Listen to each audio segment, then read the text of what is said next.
que fueron los primeros en establecerse en la asociación y por lo tanto se crearon el nombre. Voy a dar una pequeña ponencia sobre los productos trufados, sobre lo que nos podemos aportar en el mercado. La hemos llamado, la hemos bautizado como No todo lleva trufa. Antes me han preguntado si los productos que encontramos eran gato por liebre, y yo he contestado que es más como de humo. ¿Vale? No es tanto gato por liebre porque muchas veces no llevan trufa, se lo llevan a mano, y entonces es más humo que gato. Esta ponencia entra dentro de un servicio, de un proyecto que se llama el PDR de Organización, Valorización y Promoción de la Actividad de la Ganadería, que es un proyecto realizado por tres asociaciones de Zaragoza, de Huesca y de Teruel, en la cual pues, están un poco luchando porque la trufa negra de Aragón se quiere tocar con la trufa de mapa y demás, porque, como veremos ahora, son los mayores productores a nivel mundial, pero sin embargo es poquito lo que se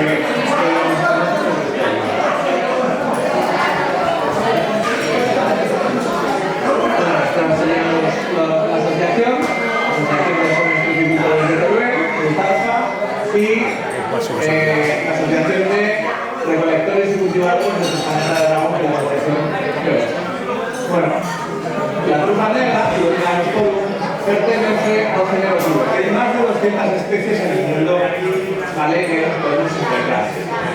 De forma silvestre, de forma tradicional, se ha encontrado en España, en Francia y en Italia, en las asociaciones que tenemos ahí marcadas. Sin embargo, de unos años a esta parte, en el hemisferio sur, tenemos otros países como Argentina, Australia, Chile, Sudáfrica y Nueva Zelanda que cada año producen trufa. Si nosotros producimos trufa en noviembre, diciembre, enero, febrero, marzo, ellos producen trufa en junio, julio y agosto. Por lo tanto, casi nos podemos encontrar trufa negra fresca en el mercado durante todo el año. Ahora también con una un poquito las bienaventuras de la trufa negra, ¿vale? Pues podemos llegar un poquito qué es lo que ocurre con la trufa negra. Otras especies que son muy interesantes y que se producen aquí en Aragón, tubercorki o trufa de pino, que tiene un aroma más tirando hacia ajo, muy bueno, muy importante en cocina, tubercrupales, pero tubercrupales está muy demostrada a nivel gastronómico y a nivel productivo. ¿Por qué? Porque es mucho más barata. Más barata no nos interesa. Sin embargo, nos permite hacer muchas más cosas a las personas que con trufa negra no se pueden hacer. ¿Vale? Por lo tanto, es una trufa por descubrir, por conocer y por revalorizar. Y luego tenemos aquí Tuberestrum o trufa de grano, que es la trufa que más se extiende a lo largo y ancho del mundo. Se produce en toda Norteamérica, en América, en toda Europa, hasta Rusia, en parte de los países, árabes, etc. Por lo tanto, tenemos muchísimas productos. Concretamente, la trufa de grano, el mayor productor del mundo es Irán. ¿Vale? Sin embargo, a la cantidad de trufa, en estos momentos hay unas 7.000 hectáreas aproximadamente de planta, tenemos entre el 35 y el 60% de la producción mundial. Eso quiere decir que si un año es bueno climatológico para la producción de trufa en Francia y en Italia, significa que nosotros somos el 35%, y si un año es malo para la producción de trufa en Francia y en Italia, somos el 60%. ¿Vale? Por eso ese intercambio es tan grande. Hay viveros de también organizada, selección directo, turismo, gastronomía y sobre todo hay más de 800 horticultores en estos momentos que están produciendo trufa en nuestra región. Estos serían los mapas de actitud trufera de la provincia de Huesca, de Zaragoza y de Teruel, y si nos fijamos donde está parado sería lo mejor que nos podemos encontrar a nivel de tipo de suelo y de climatología. Y luego, lo verde sería una actitud bastante verde.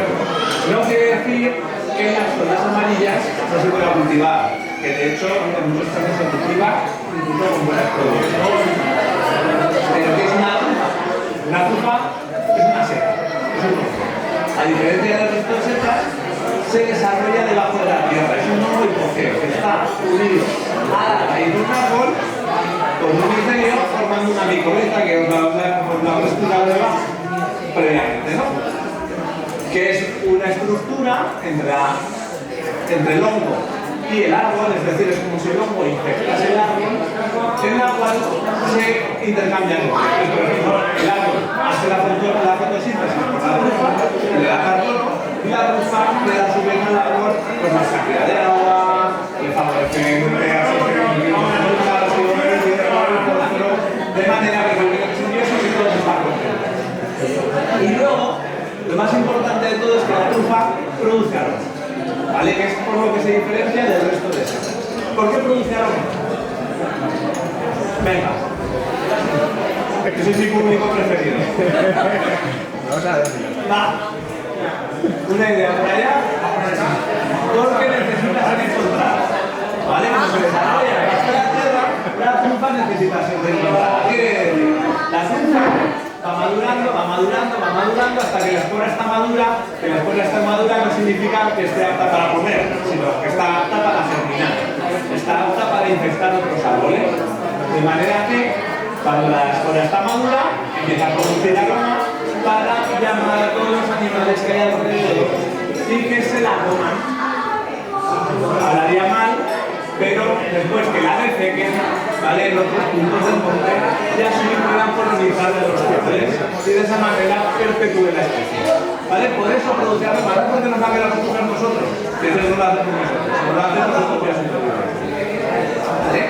Tenemos muchas especies de trufa en el mercado, con diversos precios, por ejemplo, estas tres, Terfecia arenaria, Terfecia glacialis y Terfecia leptoderma, que son blancas por fuera, se llaman trufas del desierto o trufas de tierra, esas no producen aroma. ¿Vale? Esas son sabor, como el resto de las setas. Pero están asociadas a una planta que se llama el elianthemum, que es como si fuese una lavanda, una romero, ¿vale? Y que las buscan buscando grietas en el terreno. Cuando están mirando al suelo y donde hay una grieta, le van a dar pisar. Luego tenemos Tubermagnatum o Tubergorki, ¿vale? Las plantas son las más importantes, concretamente Tubermagnatum, que es la que mayor precio económico tiene en el mercado. Y luego ya por otro lado tenemos las setas. Le he hablado de la verano, del primale, del Nanosporum y por ejemplo tenemos Tuberindicum o Turfachim. Se parece, si nos fijamos, es prácticamente imposible diferenciar, por ejemplo, estas cuatro. ¿Vale? Es muy difícil, es complicado. Luego tenemos Tubermagnatum, que es muy buena. Ah, y esta es genial, Macriolophytes terfecioides, no es del género de Tuber, pero es una trufa que es dulce, que sirve para cosas. Es muy codiciada en Hungría, se produce allí, también se produce aquí en España de forma silvestre y sirve para cosas. Es bastante sorprendente. Las especies que se producen aquí en nuestra región, ¿vale? Pues tenemos una relación de precios entre 300 y 1500. He de decir que hoy el precio de la feria yo no gano nada, ¿vale? Pero está bastante bien. 300 euros al kilo, la verdad que se han portado bastante bien. ¿Vale? Tuber normal entre 6.300, la trufa de verano entre 6.400 y Tubergorki entre 60 y 400. Por lo tanto, ¿qué especie de trufa nos interesa producir? Esta. ¿Vale? Que no les interesa ninguna clase. Lo cual, pues bueno, si empezamos a poner en valor las otras trufas, podría ser un precio porque no tenemos nada en el mercado y de esa manera podría ganar bastante. Ese es el precio aquí. ¿Qué ocurre en Francia? 1.790 euros el kilo en una calle, 2.700 euros el kilo en otra calle, 3.300 euros el kilo en otra calle. Eso es el 31 de diciembre de 2017. ¿Vale? ¿Qué ocurre en Francia? Pues que todo el mundo en sus casas, ¿vale? Comen trufa o tienden a tener trufa, ¿vale? Como producto gourmet. ¿Qué ocurre aquí? Pues tendemos a tener cambio, ¿vale? Por lo tanto, el precio de la trufa sube muchísimo, pero no porque la consumamos aquí en Navidades, sino porque realmente se va prácticamente todo a exportación. Y luego he dicho que había una que era Tubermagnatum, que era muy cara, que era la más cara que hay. Pues ese mismo día, en la casa de la trufa de París, iba a 11.000 euros el kilo. ¿Vale? Esa trufita blanca de ahí iba a 11.000 euros el kilo. Pero un poco, para poneros en contexto de lo que representa la trufa a nivel económico, sobre todo a nivel socioeconómico, porque si lo comparamos con el porcino, con el cereal o con el vino, la verdad es que la trufa representa nada. Pero sí que es cierto que a nivel socioeconómico es un complemento de renta en muchos casos, o renta principal en zonas donde no se podría vivir de otra cosa. ¿Vale? ¿Qué nos dice la normativa? Pues tenemos el Real Decreto, ¿vale? Que lo aplicamos aquí en nuestro país, y unas normas, son recomendaciones a nivel internacional que están reconocidas a nivel internacional de cómo tienen que ser las trufas para poder ser comercializadas. De todo esto, la realidad es que se cumple bastante poco. ¿Vale? Esto es a nivel de setas en general y se cumple bastante poco. ¿Por qué? Porque se comercializa prácticamente todo. Eso sí, están clasificadas en categoría extra, primera y segunda. Y ahora tenemos otras muchas que tienen un montón de daños. Daños por insectos, por mohos, por bacterias, por legumbres, que por eso digo que no se cumplen estas normas, porque estas trufas sí que se comercializan para la cadena alimentaria. ¿Y a dónde van? Os preguntaréis. Pues nos las podemos encontrar en un paté, en una salsa, en una tartufata, en un aceite, en una serie de productos que después de dar el tratamiento térmico, como veremos, pierden completamente la agua. Tendríamos dos tipos de daños: aquellos que afectan a la calidad de la trufa, la congelación, madurez incompleta o daños que son de aspecto físico, que son perfectamente consumibles aunque pierdan un poco de calidad aromática, y otros pues que realmente bacterias o los mamíferos, insectos que no deberían entrar en la cadena. ¿Vale? Con todo ello, ¿a qué huele una trufa? Pues lo primero que tenemos que tener en cuenta es que la trufa es un ser vivo. Consume oxígeno, produce CO2 y durante esa respiración pierde peso. Y durante esa respiración produce aroma. Antes os ha dicho David que si la congelamos, dejamos de tener aroma. ¿Por qué? Porque deja de respirar. Entonces, cuando deja de respirar, ya no produce más. Si la cocinamos, deja de respirar, deja de producir aroma. Si le hacemos cualquier tratamiento que la mate, por así decirlo, pues deja de producir. ¿Cómo analizamos el aroma? Metemos las trufas en un vial. Este vial, cogemos el aire que hay dentro del vial, lo metemos en un cromatógrafo y nos sale un cromatógrafo. Cada pico corresponde a una molécula aromática. Y esas moléculas aromáticas que nosotros estamos acostumbrados a oler, aunque no lo sepamos, las asociamos a un ingrediente. ¿Vale? Que por eso cuando hacemos una cata de vino, pues huele a lichi, huele a floral, huele a café tostado, huele a lo que sea. ¿Vale? Por esto, por lo que sabemos a qué huele cada molécula aromática. Entonces, cuando nosotros hacemos un análisis de compuestos volátiles de trufa, tenemos más de 140 compuestos completamente en la trufa negra. Lo que pasa es que solo somos capaces de detectar algunos de ellos con nuestra nariz humana. ¿Cuáles somos capaces de detectar? Pues, por ejemplo, en la especie de trufa china, pues los principales serían tierra húmeda, algo de frutal, hierba mojada, pepino, champiñón, sobre todo mucho champiñón. Tubercrumale, que es la que he hablado antes. Gas. Sería la arma principal, ¿vale? de tubercrumale. Gas, ajo, hinojo, algo de champiñón, algo de fruto seco. Y en la trufa de verano tendríamos patata cocida, col cocida, algo de mantequilla y azúcar como aromas principales. Y vemos que todos comparten algunos de los aromas. Y luego tenemos aquí la trufa negra, que vemos que tiene mayor complejidad aromática, es decir, son 18 los aromas principales que hemos detectado que definirían el carácter arómico de la propia trufa negra. Tendríamos los más importantes: oliva negra, queso azul, ¿vale? Luego pasando por los azufrados, pasando por aromas de fermentación, algo de fruto seco, algo de semilla, mantequilla, cuero, tierra húmeda, champiñón, tostados, ¿vale? Y luego con los caracteres vegetales de patata cocida, muy cocida y algo de fruta, ¿vale? Por lo tanto, esto sería un poco el perfil hedónico, ¿vale? El aromático de la trufa. ¿Qué es lo que ocurre? Que eso es en fresco. Si no la consumimos en el momento, pues tenemos una serie de tratamientos que podemos hacer para alargar su consumo. En conserva, ¿vale? Esterilización, congelación, deshidratación o liofilización. ¿Qué es lo que ocurre con estos tratamientos? Cuanto más nos alejamos hacia la derecha o más nos alejamos hacia arriba, más nos alejamos de la aroma ideal de la trufa negra. Es decir, si la calentamos como trufa en conserva, frutos secos. Si la deshidratamos, pues las notas que más acentúan serían las de mantequilla y fresa. Si la liofilizamos, champiñón, que sería el tratamiento ideal, y si la congelamos, patata cocida o cocida. ¿Pero cuánto aroma pierde? Pues si os fijáis, en conserva, menos un 90% de aroma, congelada menos un 60% de aroma, en deshidratada menos un 80% y en liofilizada menos un 50%. Es decir, mucho lo que se pierde. Y además es mucho el potencial aromático que perdemos, porque mientras está viva nos permite trabajar con ella como si fuese una fábrica de aromas, es decir, nos permite trufar otros alimentos, ¿vale? Otros ingredientes con los que vamos a cocinar, haremos nuestras preparaciones y luego en el último momento añadiríamos la trufa, ¿vale? Eso ha hablado David un poquito antes. Tenemos, por ejemplo, entonces, visto esto, ¿qué hace la industria alimentaria? Fijaos que es el mismo producto, ¿vale? Os lo podéis pasar.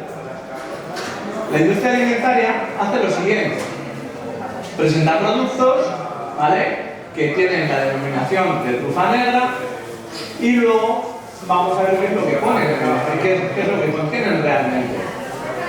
Tienen trufa china o trufa de verano principalmente. ¿Por qué? Porque es muchísimo más barata. Estamos hablando que si la trufa negra va a 800, pues significa que la trufa china va a 20 o 30. Por lo tanto, esa diferencia de precio en el producto es grandísima. Lo mismo ocurre con trufa de verano. Y luego añaden una molécula aromática. Esa molécula aromática se llama bismetiltiometano, que es el aroma principal de Tuber magnatum, que es la trufa blanca del Piamonte, la más cara de todas. ¿Por qué utilizan esa molécula y no las de la trufa negra? Pues porque las de la trufa negra no están consideradas aroma porque no están aptas para uso alimentario. Entonces utilizan una única molécula para todos los productos aromáticos. Sí. Porque el dimetilsulfuro, principalmente, que sería el aroma principal de la trufa negra, no está autorizado. Entonces, como no está autorizado para uso alimentario, entonces no les queda otra que utilizar otras moléculas, haciendo entrever que es el aroma de la trufa negra. Ahí tendríamos un producto con esa molécula, que esta molécula aguanta cualquier tipo de tratamiento térmico, cualquier cosa que la haga. Y luego, muy importante, no es trufa, no viene de la propia trufa, realmente es un aromatizante que suele ser, lo llaman aroma. Cuando os vendan a un producto, alguien dirá, pero lleva aroma natural. Aroma natural significa que viene de la naturaleza, bien por procedimientos microbianos o de origen vegetal o animal, ¿vale? Pero no de la propia trufa, pues porque si no sería un aroma carísimo. Esto sería un cromatograma de un aroma, del aroma, ¿vale? Bismetiltiometano. Aquí un producto trufado, vemos que tiene más picos y el aroma que sobresale sobre todo. Y este sería el de la trufa negra fresca, que vemos que no está, esa molécula no está en la trufa negra. Por lo tanto, al cliente le están dando trufa china o trufa de verano, mucho más barata, aroma de trufa blanca del Piamonte, y te lo venden como trufa negra. Por lo tanto, al final, lo que hacemos es confundir al consumidor. ¿Qué se hizo con este proyecto? Pues hizo el Observatorio de la Trufa Negra. Ese Observatorio de la Trufa Negra consistió en ir al mercado y ver qué es lo que tienen los productos que nos podemos encontrar habitualmente. Que huele a polvo. Se hizo un análisis del nombre comercial, ¿vale? Esa es la trufa negra, un análisis de la imagen o o de la cintura que lleva el producto, esto es una trufa negra, y luego un análisis del etiquetado. Entonces aquí vemos que pone trufas negros 1,1% desde Italia, 1% de trufa de verano y 0,1% de trufa negra. Es decir, añade un 1,1% del total, de ese 1,1% del total, 0,1% es de trufa negra, y entonces ya lo etiquetan, les da derecho para etiquetarlo como trufa negra. Qué pena. Este igual es hasta de los menos malos, ¿vale? Y luego lo que hicimos fue analizar, por un lado, el aroma que contenía el producto, para ver si llegaba a aromatizar, pues, aunque realmente con la nariz humana es más que suficiente, y por el otro lado, por microscopía y por ADN, por PCR, como en la época COVID, vimos a ver qué géneros de trufa llevaban, si era trufa negra o era otras especies. Bueno, aquí tenemos la tabla con la parte de aromatizantes y hay que destacar que de 51 productos trufados, el 73% contenía la molécula bismetiltiometano y el otro 27% no las contenía porque cogimos algún producto local, artesano, que sabíamos que tenía una calidad X y lo metimos dentro del estudio, que si no, habría salido casi el 90%. Algunos productos ocultaban la presencia del aromatizante, no lo incluían en la lista de ingredientes y luego lo inducían a error asociándolo a la trufa. En cuanto a las especies, pues muchos de los productos no contenían la especie que ponía en la etiqueta, en la parte de ingredientes, y luego hay que destacar que el 19% no indicaba la cantidad de trufa añadida, que es obligatorio si tú pones que es un producto trufado como principal, como la etiqueta principal. 10 productos tenían menos de un 1% de trufa. 8 productos tenían menos de un 0,01% de trufa y otros 8 productos tenían entre un 0,005% y un 0,0007%, ¿vale? Y a eso lo llamaban trufado. Hay que defender a las empresas locales o a los fruticultores que después han pasado a transformadores que sí que realmente hacen productos de calidad. Hicimos, ya con esto termino, un estudio de consumidores en el cual participaron 60 personas, 50% mujeres, 50% hombres. Los dividimos en consumidores y no consumidores, los que habían probado la trufa previamente y aquellos que no, y les dimos a probar 4 productos. 2 de mucha calidad, una miel con 3% de trufa negra y una mermelada con un 5% de trufa negra, y 2 productos que únicamente llevaban aroma. ¿Qué ocurrió? Que cuando los consumidores probaron los productos aromatizados, dijeron que eran artificial, químico, decepcionante. Y cuando probaron los productos con trufa negra, dijeron que eran natural, aroma a trufa, gourmet, placentero, sorprendente. Cuando analizamos los resultados de los no consumidores, en los productos aromatizados, dijeron que era aroma a trufa, gourmet, placentero. Y en los productos con trufa negra, pues dijeron que era decepcionante.